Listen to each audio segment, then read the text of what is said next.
Blue സാധനമാണ് ഭൂമി. അതിലൊരു 100 കിലോമീറ്റർ എന്ന് പറഞ്ഞാൽ ഭൂമിയിൽ ഇത്രയേ ഉള്ളൂ. കണ്ട, അതിനെയൊക്കെ എന്താ വെച്ച് നോക്കുമ്പം സൂം ചെയ്ത് നോക്കിയാൽ ഡോട്ടിൻ്റെ ആ ഒരു സൈസ് പോലും ഇല്ല മനുഷ്യരെ പോലെയുള്ള നമ്മൾ. സത്യം പറഞ്ഞാൽ ഞാൻ ഇതൊന്നും ചോദിക്കാനല്ല വന്നത്. അതായത് ഈ ഒരു സോളാർ സിസ്റ്റത്തിൽ മാത്രമേ വെള്ളം, അതായത് ഈ ഭൂമിയിൽ മാത്രമേ വെള്ളം ഉണ്ടായിരിക്കുള്ളൂ. സത്യത്തിൽ ഈ ഭൂമി സൂര്യനിൽ നിന്ന് ഇത്ര അകലെ ഇവിടെ വായു, അതേപോലെ ജലം എന്ന് പറഞ്ഞാൽ ഈ ഒരു സോളാർ സിസ്റ്റത്തിലുള്ള എല്ലാ ഗ്രഹങ്ങളിലും സത്യത്തിൽ ഈ വെള്ളം, അതേപോലെ വായു അങ്ങനെ എല്ലാം വേണ്ടേ.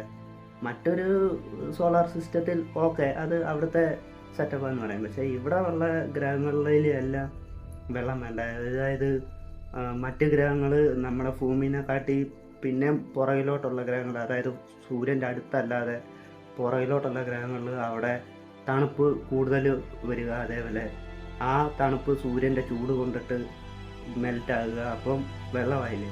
അപ്പോൾ അവിടെയും വായു അങ്ങനെ സാധനങ്ങളായി ഇതാക്കിക്കൂടായിരുന്നു. അതെന്താ